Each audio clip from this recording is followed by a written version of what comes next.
結局革バッグはこれしか残らなかったんですよね。そう、ロエベのパズルバッグです。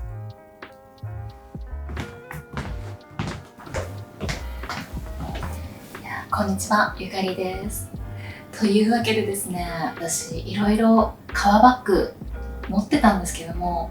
マルジェラとかジルサンダー、エルメス、あとボッテカも一時期持ってたなとか、いろいろ革バッグ持ってたんですけども、結局気づいたらこのロエベのパズルバッグ3サイズをよく使ってるなと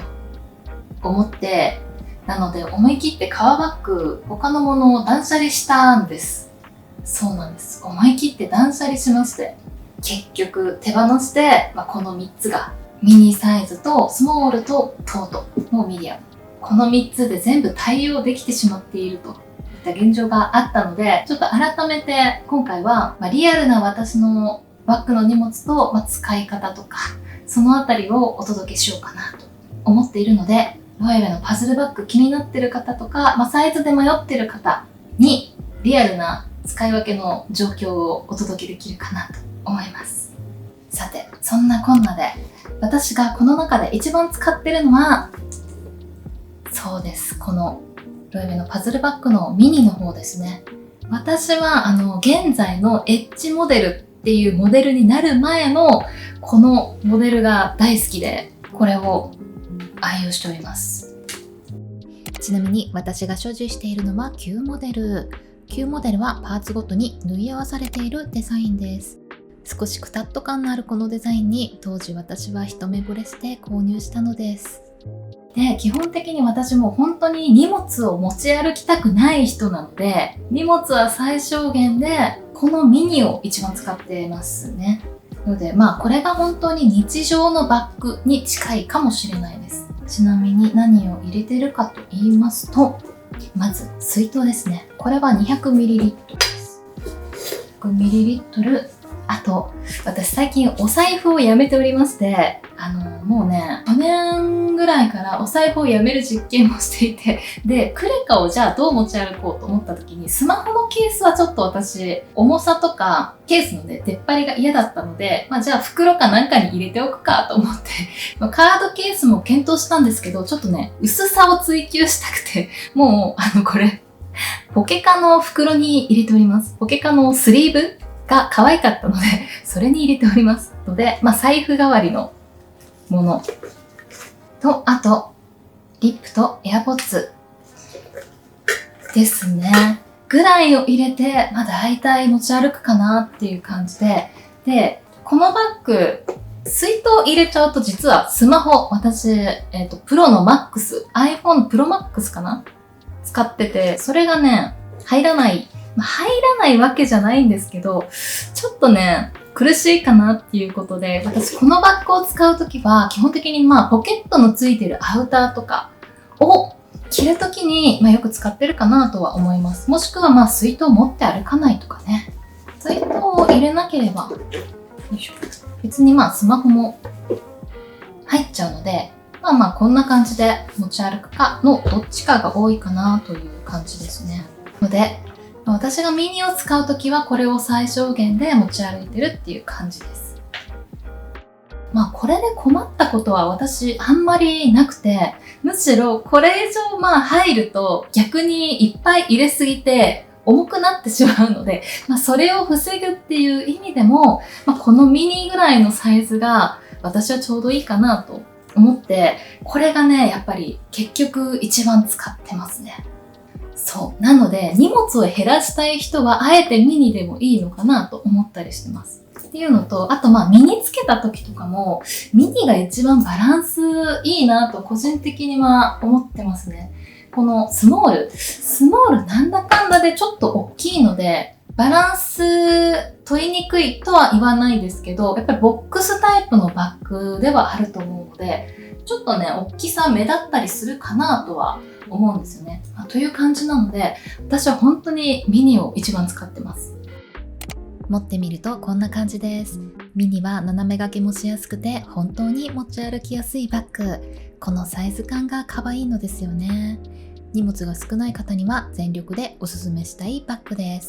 スモールは個人的にしっかり存在感があるバッグ。使っていくうちにくたっとしそうな味わい深さもポイントです。パズルのデザイン性が好きな方はスモール以上のサイズがおすすめかもしれません。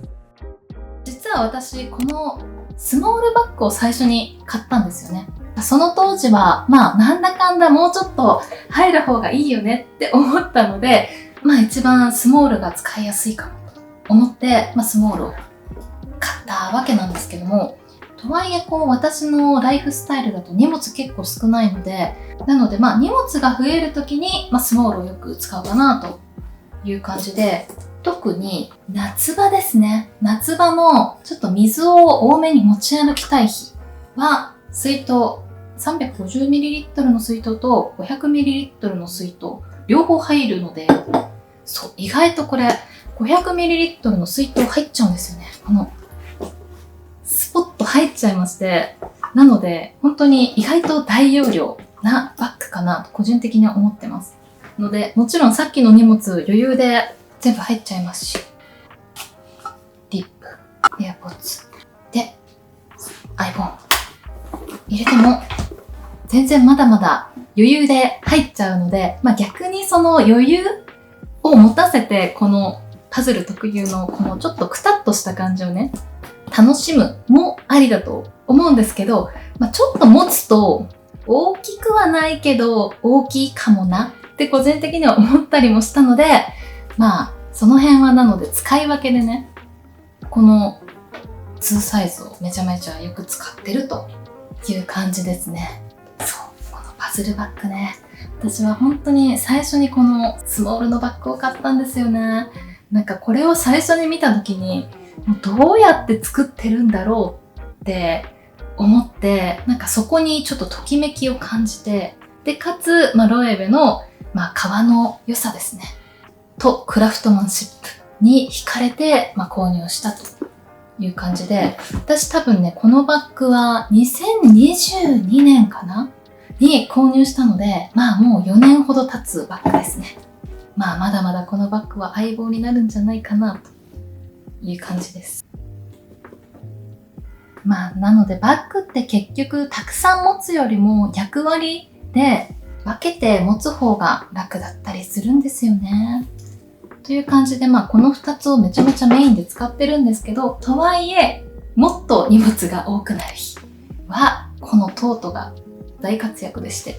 このトートは基本的になので仕事用もしくはパソコンとかその辺を持ち歩く時用かなという感じではあるんですけど、ノートパソコンこれも入れて持つとスポッと収まるんですよね。で、かつ全然余裕がまだまだあるので、もうじゃんじゃん荷物は入りますと。500ml 入れても出てきませんし、とにかく荷物たくさん入るんですよね。なので、このパズルトートも買い足して持ってるという感じなんですけども、なので、それくらい私、このロエベのパズルバッグを偏愛しておりまして、結局全部のシーンを賄える感じで、揃えちゃったんですよね。3サイズ。そう。違うブランドにするっていう選択肢もあるとは思うんですけど、全部好きな方で揃える方がしっくりくるというか、整うというか、みたいな感じで、結局3サイズを愛用しております。ちなみにこのトートはですね、こんな感じで畳むこともできて、これがまたいいですよね。というぐらいでも本当にロエベの革ってしなやかで軽いんですよね。他のハイブランドの革バッグって結構重くなりがちだと思うんですけど、どれも軽いんですよね。これは一番ちっちゃいミニが 0.24kg で、スモールが 0.52kg で、このトートが 0.43kg か。もしかしたら現行モデル、ちょっとモデルが変わってるので重さ変わってる可能性もありますけど、多分私が買った時はその重さで表記されてたんじゃないかなという感じで、なのでめちゃめちゃ軽いんですよね。そこが大好きで。なので、この革バッグも、私定期的にお手入れはしておりまして、本当に簡単なクリームを塗るだけですけど、汚れを払って、クリームで保護するみたいな感じで定期的にやってますけど、人間のお肌と同じで、皮も天然素材なので乾燥するので、たまにクリーム塗ってお手入れしてあげたりみたいなことをしながら皮を育てているという感じですね。そう。だから結局そのバッグいろいろ欲しくなったりはするんですけども、いろいろ持つより好きな方で揃えて持つ方が満足度高いかなと私の中ではなっておりまして、そう、たくさん持つよりもたくさん使う方がいいなってなってるんですよね。なので私は革バッグもこの3つでいいのかなと思ったりしております。なのでね、私は結局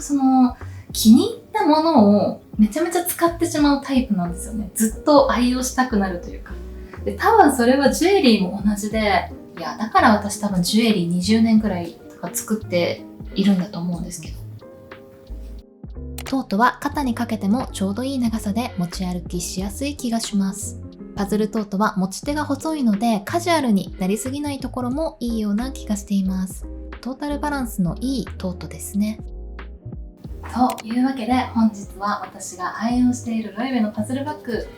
ミニは通常の日常で、スモールはちょっと荷物が増える日で、トートは仕事用でみたいな感じで使っているので、そのあたりのお話を動画でお届けしました。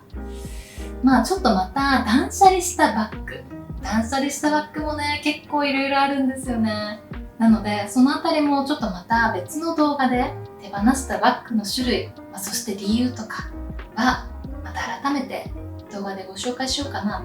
と思っておりますので、よろしければチャンネル登録、高評価いただけると幸いです。それではまた次回の動画でお会いしましょう。バイバイ。